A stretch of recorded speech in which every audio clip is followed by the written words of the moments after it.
It is a very great, big pleasure to introduce to you today my colleague, Professor Aleksander Mendyk, whose work has significantly influenced pharmaceutical technology and biopharmacy.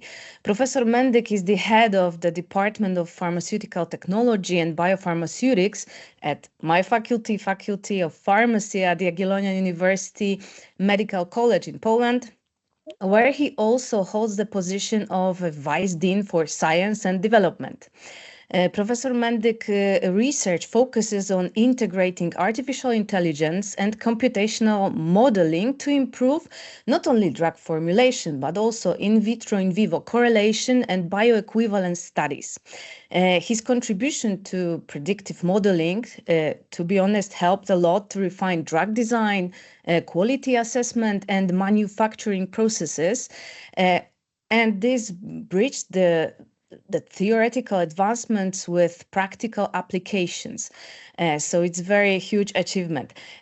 Professor Mendyk is a recognized expert in silico modeling and played a key role in developing computational tools that improve drug dissolution, bioavailability, and formulation strategies. His work not only advances academic research, but also shapes industry practices, which is very important.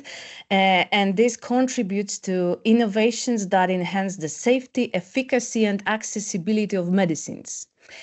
We are really delighted to have him here with us today, and I'm eagerly awaiting his seminar. So without further ado, I'd like to give the floor to Professor Mendyk. Thank you very much. I hope you can hear me. Can you see my screen? Yes, we can. Okay, so I hope you can hear me enough that I can be able to present what I'm going to talk about. And my talk is focused on data-driven modeling. I specifically avoided artificial intelligence because everybody is talking about artificial intelligence.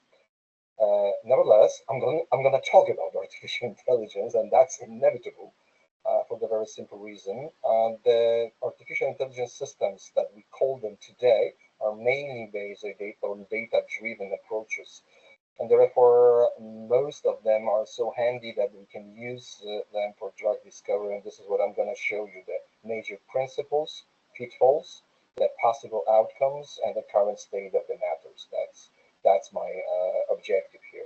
If you have any questions, I would be grateful if you could hold them to the final questions and answers session so we could then interact.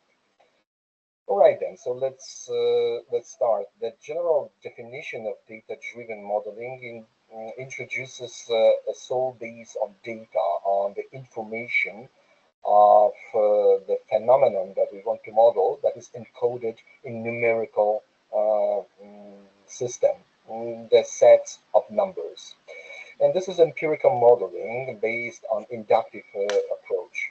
Therefore, we have ability to create some understanding of the problem on the sole basis of numerical representation of this problem that is presented to the system. Therefore, such approach doesn't have to be AI.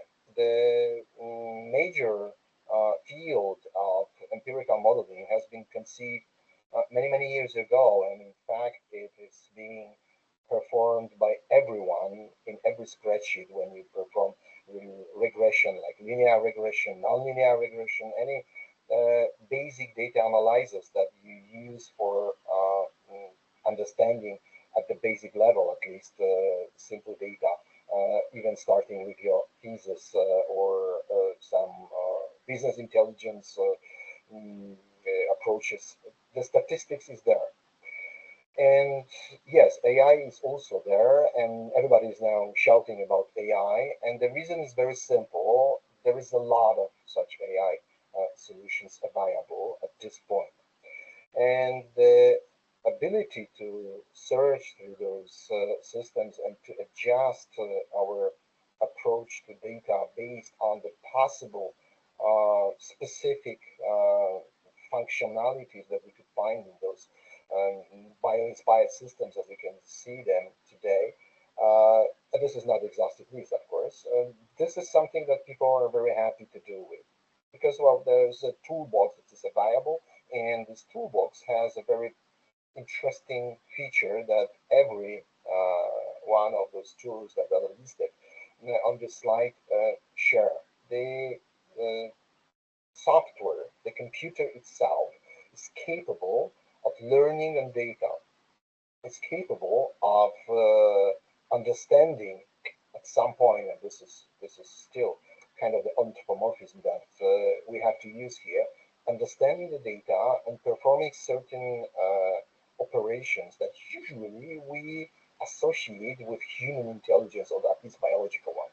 But again, what you see here are biological inspirations, and you see a very famous system class artificial neural networks.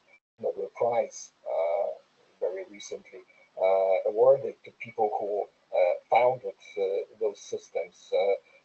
So these are the most handy and then widely used systems that we are going to quote and work with today as well. But that's not the only approach. The mimicra of human brain, even the simplified one, is not the only possibility. We know that insects are capable of very complex behaviors, and therefore, based on the observations, we have also developed such systems like artificial ant and bees colonies. And I don't know if you are aware of this, that in fact, the whole internet, the whole modern communication systems is in fact based on this paradigm, and the governance of the flow of packages with information as we speak right now together is in fact being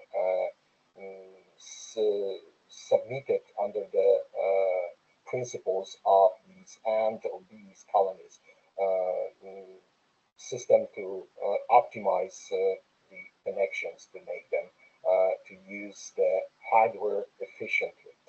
Well, artificial means systems, cellular automata, again, biology being encoded in simple manners in computer memories, evolutionary computations, something that is maybe not that much in the spotlight today, but very handy, very powerful systems, very hungry for computational power, but again, able to do many interesting uh, functions and able to model very complex data that sometimes even neural networks are incapable of doing.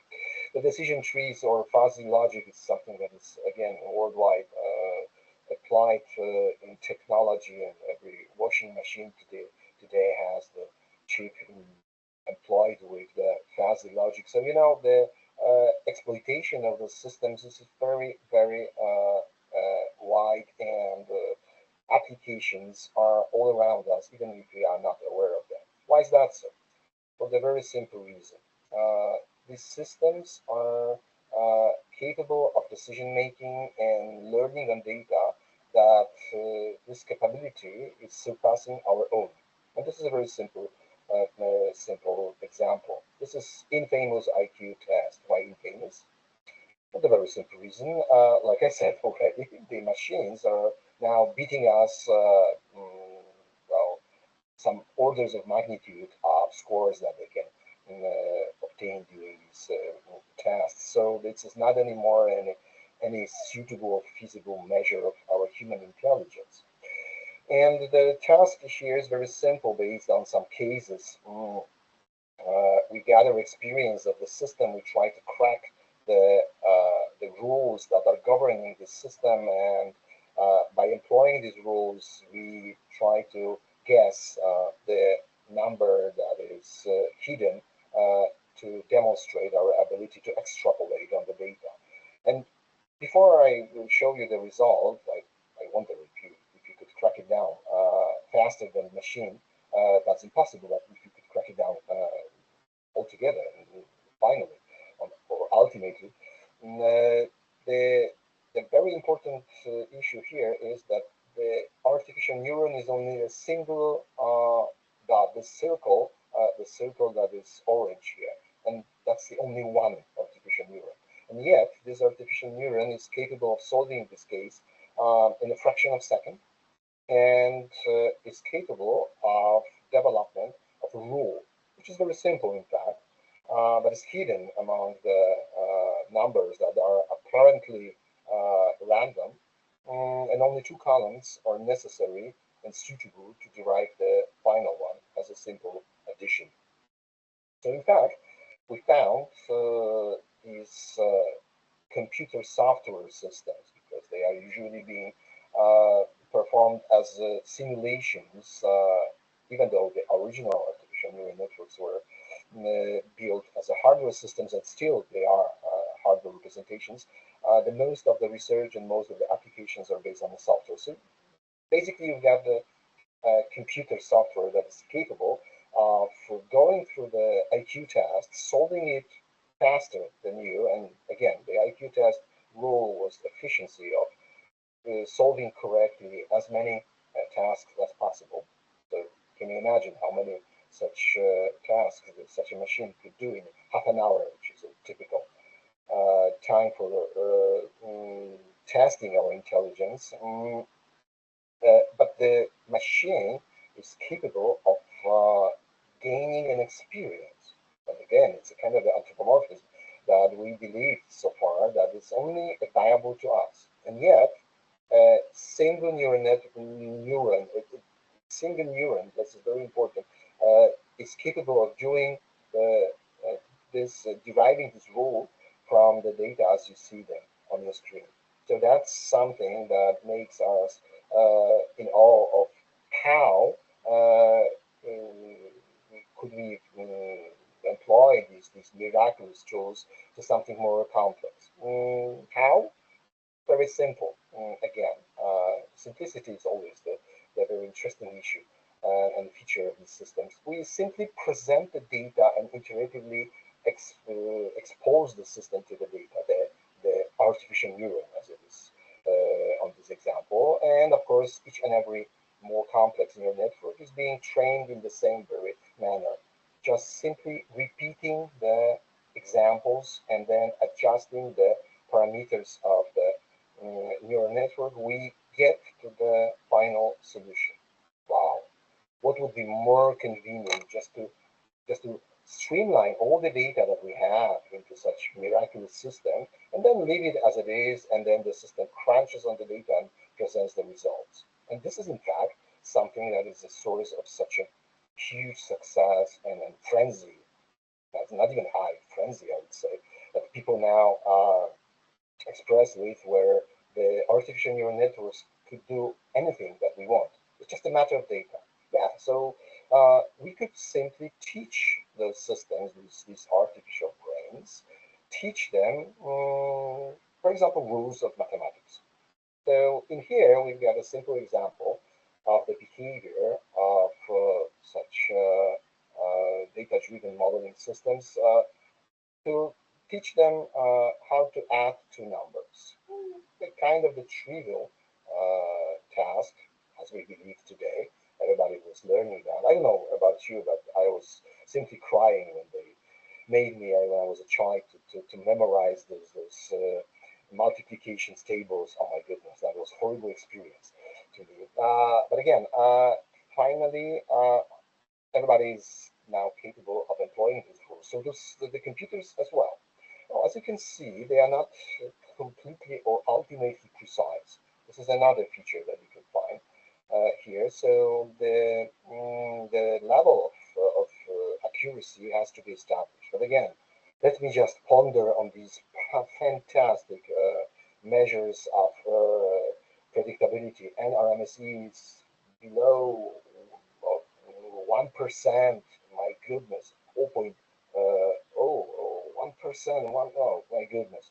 I would love to have such models. I have to tell you, this is an artificial example, yes. But again, it's not precise completely, but then you can see that if you test such a model, and presumably with the data set that is external to your data, so you try to extrapolate beyond the current knowledge, sometimes it's really something that works very well. And again, that's because these systems are capable of development of the rules that are underneath of the problem that is presented to them. Wow, what an achievement. So this artificial brain, I believe maybe because of his glasses, yes, so it looks more intelligent, was capable of the development of simple mathematics rules that are employed to the real numbers. And yes, they do work perfectly. So we are able to extrapolate beyond our current knowledge to find something new. I believe you see where I'm going with new drugs, right? Because that's the same approach you would love to have with finding new drugs. Fantastic, that's great. But there is one very important issue here, and this is both advantage and disadvantage. I told you already, it's a great thing that we get the system that is capable of learning from data. Yeah, sure, absolutely. Now, what about the data? Uh, that's a key issue here. What if the data is somehow biased or somehow manipulated? Well, that's an example that I have presented to the system today. Okay, so I manipulated the data. And the data provides some errors. Unfortunately, this error is pretty much consistent through the examples. Even with test data sets, the examples from the test data set, this is exactly the same. The mistake um, I presented to the system is systematic. It happens sometimes. It happens because, well, for example, we've got some problems with analytical systems or our experiments, and this is even more tricky. Uh, our experiments are biased somehow because of our limitations of our knowledge. What I'm trying to tell you is that these systems, even if they are miraculously efficient in finding patterns in data, they are unable to judge over them. In other words, if you provide the data that is somehow biased, the model will be biased as well. Why? Because the whole world the model is observing is in fact limited to the data that we provided to it. There is no intelligence here. Please don't believe into these buzzwords that there is such intelligence, because the intelligence is only a mimicry of our behavior. That's the only source of this parallelism and anthropomorphisms, that the systems are capable of finding rules and generalizing them. Good. But if the data is somehow biased, they will find biased rules. And the very, very famous saying garbage in, garbage out is exactly what it says. If you provide the data that is wrong at some point, there is no other possibility that the model is going to be right. No, it's not going to somehow straighten it out. If the whole data set is biased, the model will be biased as well. And this is absolutely crucial point here, because we have to provide the data with the sufficient quality, the quantity as well. This is another issue here, and you have the test with big data mentioned already. I'm going to address that, but because still there is no big data in our field, as what the big data means, in fact, for the engineers or other people. But take a look at this guy, the CEO of a big pharma company. That well, there is no other choice than to try to employ these systems for the benefit of the company, and well, ultimately it should work.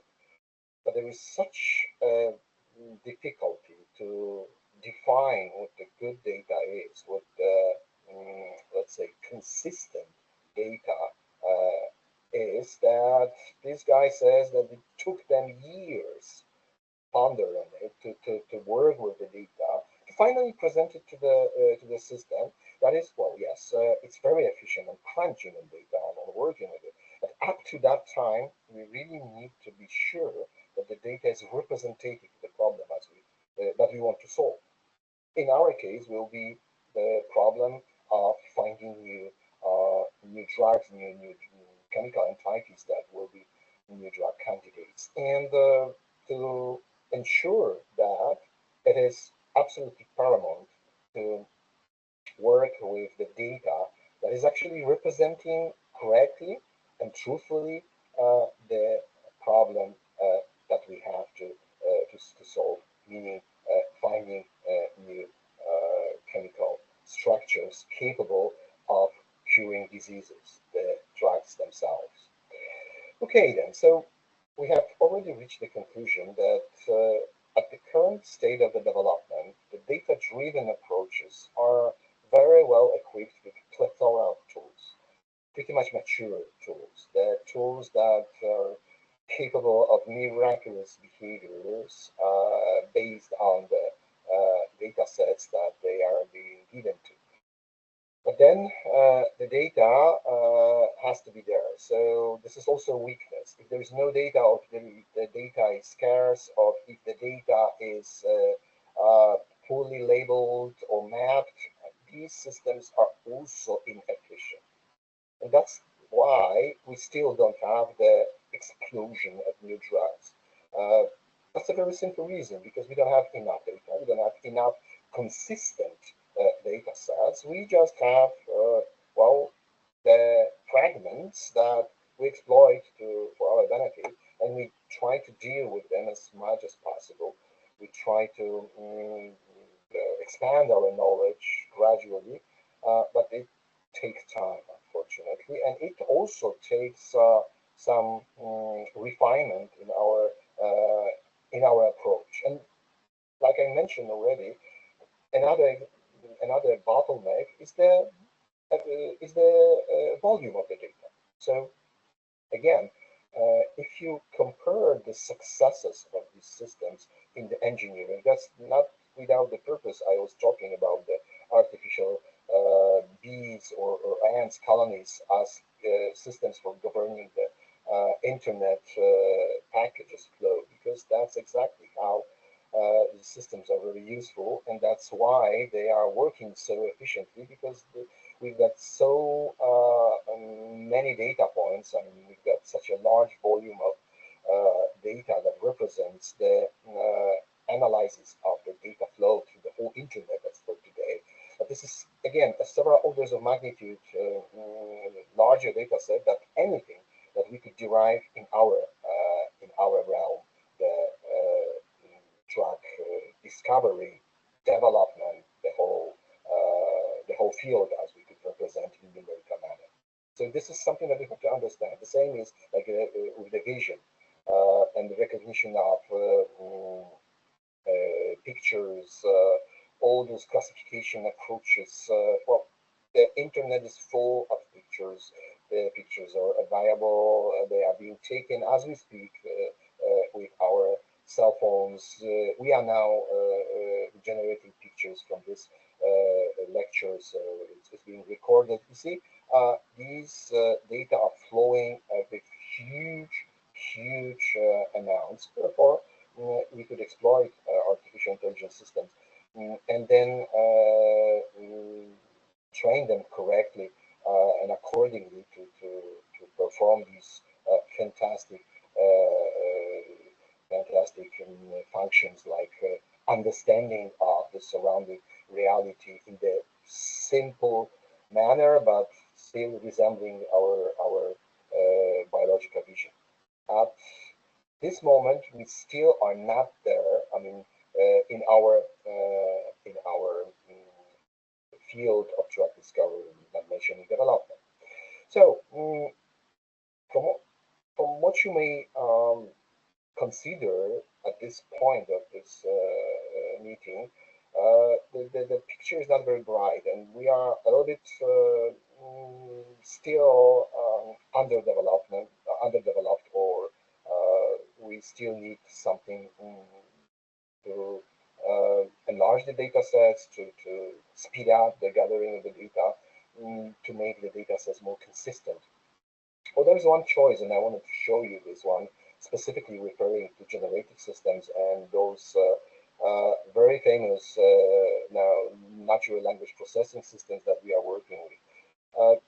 the engineers took this issue very seriously. So they thought, okay, if we have this issue, the problem that we don't have original labeled and well-organized data for training the model that should perform specific function from the very beginning to the end, or let's say we need a two-stage approach. First, very rough estimation of the structure of the model that will be self-modified by the systems that are being falling into the class of so-called unsupervised learning. Well, this is kind of the magic. You just ex, explore the data with the system. I'm sorry, and then you don't demand from it anything apart from finding some irregularities or regularities in the data. This is called clusterization. This is called self-organization of the maps that represent the data, and that's it. Okay, so this is something that, well, that was kind of a dream, and still people say, yes, we need this is strong artificial intelligence that is capable of automatic shifting through the data, and then some functions that we don't even understand what's happening there, just to adjust the structure of the data. And then further on, we may switch to so-called supervised learning. And we have seen already the examples of supervised learning, where I know the labels of the data. So yes, I have this specific and specialistic knowledge about the problem that I want to represent, and therefore I'm able to train the system to solve it, and then to maybe to expand on it, extrapolate over it.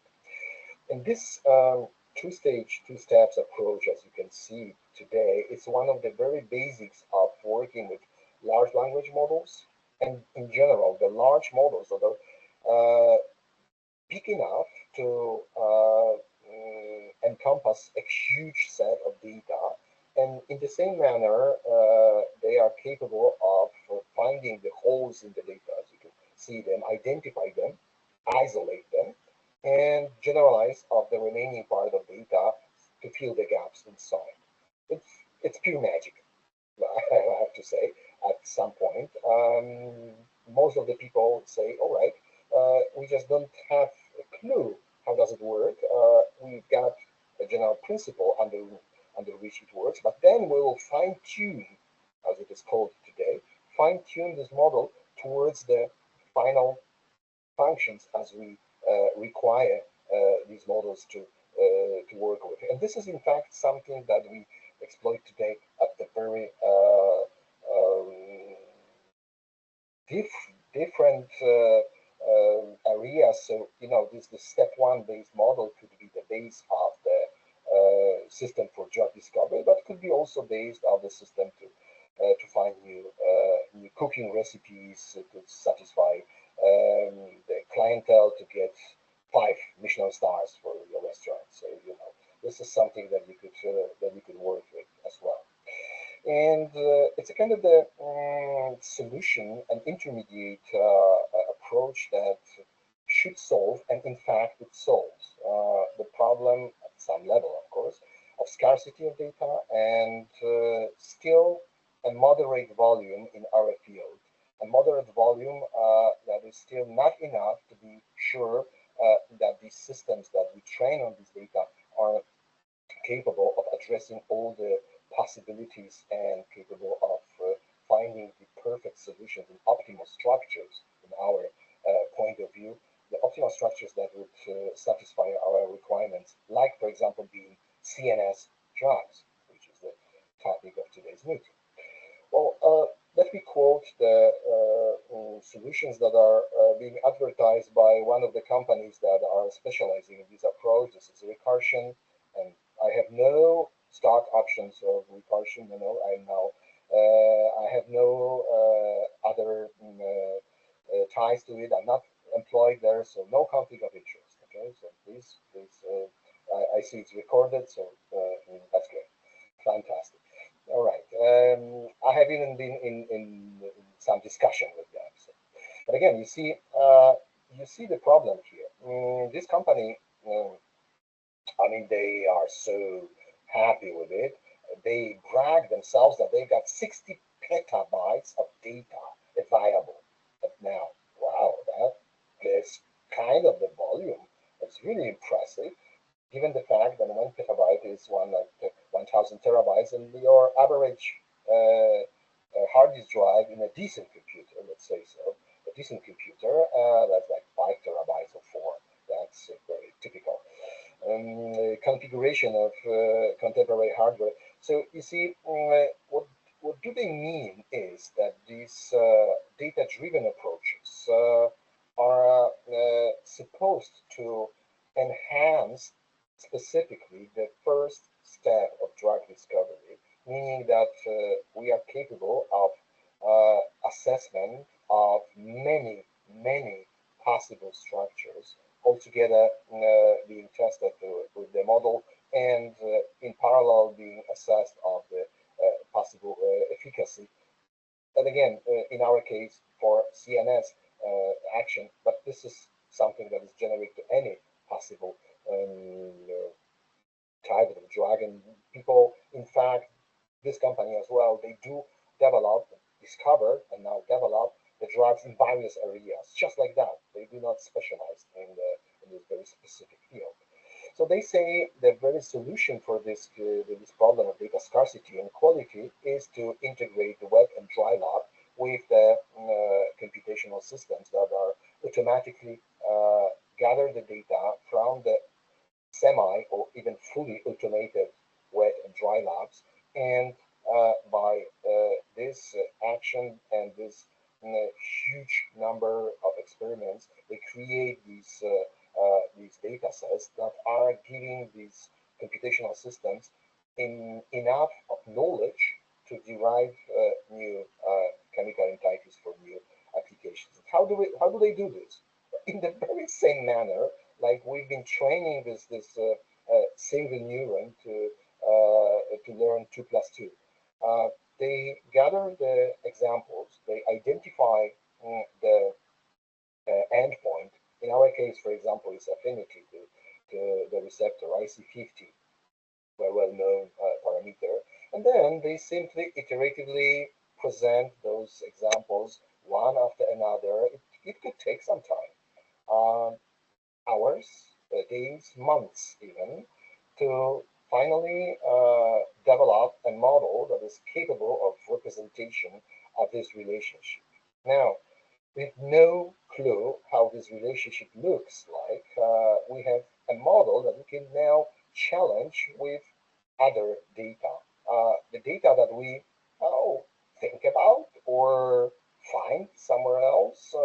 So the potential new structures. Now, the key point here is how do we find these structures? And this is a pretty much unsolved question at this very moment. So in this very simplistic, because it's simplistic approach, we are very happy to provide repurposing of drugs because we know those structures, right? We've got, in fact, a huge library that we've got structures with several parameters identified already. Then we try to find whether these structures that we already know might have other possible indications. And this is exactly what these companies do as well. The massive drugs repurposing is being performed with data-driven approaches, in particular for CNS drugs as well. So we just need to find the criterion, and here it's one of the possibilities. IC50 below 10, very active structures, and then we go further. Well, speaking of the devil, if we want to talk about CNS, and it was mentioned on this quiz already, we've got blood-brain barrier that we could use as an additional criterion. So we could go for multiple criteria. We could complicate the system. So we will provide structures and the numerical description alongside with the measured physical-chemical properties. You see solubility, log D, and then you simply create a data that has inputs of the really various natures about the chemical structure description and physical chemical parameters, and this is a single chain of numbers. And the outputs will be also many of them. So already mentioned IC50, maybe log-DB, so blood-brain barrier penetration ability, and maybe the human intestinal absorption in percentage, HIA. That is also something that we need to optimize. For example, if you want to envisage the CNS acting drug, but for the oral administration. So this is how we construct these data sets. And again, we present them in the same very manner, iteratively to the system. That is, like you see, of the slightly different structure, uh, multiple inputs, multiple outputs, and then we finally obtain a model that is capable then of testing in silico, testing new structures for possible outcomes. And speaking of these structures, how to derive them, there are several approaches that are based on so-called autoencoders, and you see the example of those autoencoders. Again, artificial neural network. You see, they are so handy here that we could train those systems to derive new structures. Uh, and mark my words, these new structures are in fact hallucinations of the system. The effect that we are so afraid of for ChatGPT or the other systems. In fact, here, those small perturbations are what we are looking for. So these systems are learning in the supervised manner on those libraries of chemical structures, and then they could be input to our previous system, so they could generate the data for the testing phase instead of our bright minds. They could step into this field exactly here. And this is what we do as well. So you see multiple data-driven systems coupled together, cooperating one with another to provide the final solution and the ability to derive new potential drug candidates. So I told you that this is happening right now. So these ideas that the computers could invent something for us is in fact being transformed into the preclinical and clinical approaches. So in here you see another element of the portfolio of Recursion company. They are now very happy to announce that they have switched to the phase 2 clinical trials of the compound that is being targeted to neurofibromatosis type 2 disease that has orphan drug designation, and they claim that it's potentially first in disease and best in class for this disease. We'll see, of course, on the result of the clinical trial. So you see, they are that far. So they have left the discovery phase, and now they are going with the leading compound to confirm its capability of become the fully featured drug on the market. So as we speak, these artificial minds, as people say, they are developing these new structures and CNS as well. Frankly speaking, this is very agnostic to the application. So this is another advantage that once you manage this methodology, which is not simple as we have seen already, then you can jump from one field towards another just by simply adjusting specific criteria. So, for example, for CNS drugs, blood-brain barrier permeability would be one of the key points that should be employed here. Okay, let me slowly get to the summary of this talk. Obviously, I'm advertising this data-driven approach. This is my field, a field of my research, and well, now I'm so happy to see that finally we've got clinical trials that are working on the structures that are completely derived out of the blue from the data-driven computer approach. So this methodology allows you to model anything you want, anything at all. So I'm so happy to jump between the scientific fields because originally I am positioned in the pharmaceutical technology, biopharmaceutics sometimes, and then I signed up to drug discovery just like that because I could, right? Yeah, happy I am to be at the university, right? Well, another issue, another advantage is full automation of this approach. I don't have to pay attention to any mechanistic relationships. I don't have to even know those relationships. I don't have to assume anything. I just simply challenge the system of the data and then observe is it capable or not to represent it correctly. And if I conclude that the model is capable of such correct representation, then I try to employ it for extrapolation further. This is simple, of course, from the very high level when we speak about it. What you have seen already, plenty of details, but also plenty of people working on those details and providing solutions. So it's working. In fact, it's working very nicely. Complexity of the data is another point here. Several thousands of potential variables. If I told you that these systems that they were employed for recursion company, they were based on 60 or maybe 20,000 of parameters. So those inputs, well, that's something that is completely incomprehensible to us on our spreadsheets. But these systems are crunching on those data perfectly. And as you have seen, well, we've got the proof of concept. These drug candidates are now on the clinical phases of the development. We'll see if they will succeed. Well, there are always disadvantages. First, and the most important is data requirements. And I told you already, data is of utmost importance here. Quality and quantity. Then hardware. Unfortunately, these systems they require sufficient computational power. Huge supercomputers are now employed to work on those systems. So this is kind of the bottleneck that we have. And then in the end, there has to be someone who would be able to decide whether the system is trained well or not. So we need some domain knowledge. That's inevitable. This is not something that is completely out of the control, that we just simply put the data and then that's it.